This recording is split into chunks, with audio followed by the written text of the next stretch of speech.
In the army of God, we are vessels.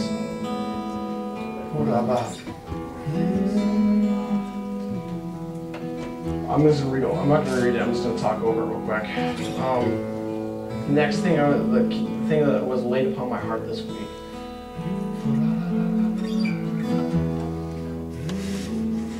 Was the glory of God. Okay, we take the glory of God, Lord. You know, we've had the John Crowder stuff. We've had the John Crowder stuff. We've had the Benjamin Dunn stuff. We've had all this other stuff. You know, one thing we've lost when we started getting to this new wave that God's showing, the glory of God's hitting. One thing that we're seeing is happening as ground is being taken back, not from our side, from the enemy. Because we get into this whole, I want to get in the presence of God, I want to get in the love of God, and you're soaking, you're praying, all this, and that's it. Don't get me wrong. I'm not going in the wrong area here. We get soaked up, and the next thing you know, we're struggling with things. We're struggling deep with, like, some people, I know a lot of people, okay? I can count on 5 on the top of the list right now, just off the top of my head. 5 people that are suffering with depression once they started drinking. 5 people, once they got into this move of God, that they suffer so badly with depression, it's literally overwhelming them, and they don't know what to do. And so they keep giving ground back, and keep giving ground back, and keep giving, and you watch them spiritually as they just start stepping back, and they put themselves against the wall and they don't know what they're doing.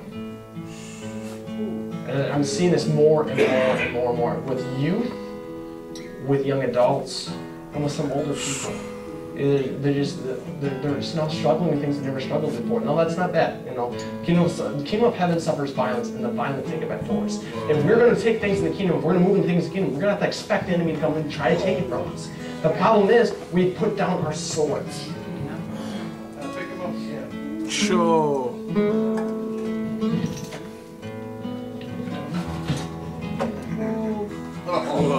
Gideon's army. Before he went to the remnant group, he had one specific test, and that's how you drink. It's not if you drink, it's how you drink.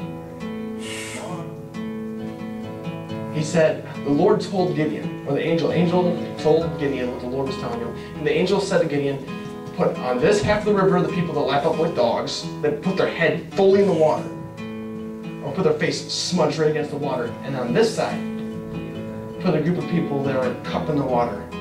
The ones that are lapping like dogs, get them out of here. Why did he do that? Because they're not aware of their surroundings. Because when they go to drink, as we as Christians are going to drink of the torrents of heaven, the very rivers of the throne room, the very hearts of God, the love as we go into prayer and praise, that we cannot forget that around us is the battlefield. Always. Whoa. Always. That warfare never ended when we walked in the room here. Just because we had good worship tonight, just because the presence of God has hit this room so thick and heavy, just because I'm speaking does not mean the war stopped. There was no break. God wants us, and He's calling out. The enemy wants us. Darkness wants us. And it's doing everything it's got. If we're to drink, we must do it wisely. That as we drink, we go to drink of Father's presence. We carry our swords in our hand, with our eyes focused on what's around us, that we do not get so incapacitated. Is that the right word, Dan? Sure. Underneath the water, that the enemy comes behind us and cuts us off.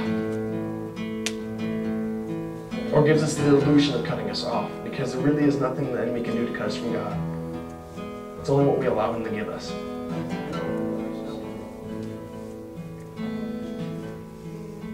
It's how we drink, not that we drink. We have a problem. Some of us have had problems in the past dealing with people that are drinkers. And we deal with, well, they're drinkers. This is a new move of God. This is different. This is strange. They talk weird. They bark like dogs. They do other things. There's some things, yeah, there's some fragments that are really weird. Weird, strange, peculiar. Some of them are obnoxious. They're weird. They scare us. They challenge us. But we have a problem, not that how they're drinking. They're drinking. And now that once you become a drinker, now you have to realize, how am I drinking? Am I spending more time in the presence of God and then giving the enemy more ground where I'm at? When you go to your workplace, you have the ground there. You have dominion. You're the king. You're the Lord of that area. Carry your sword.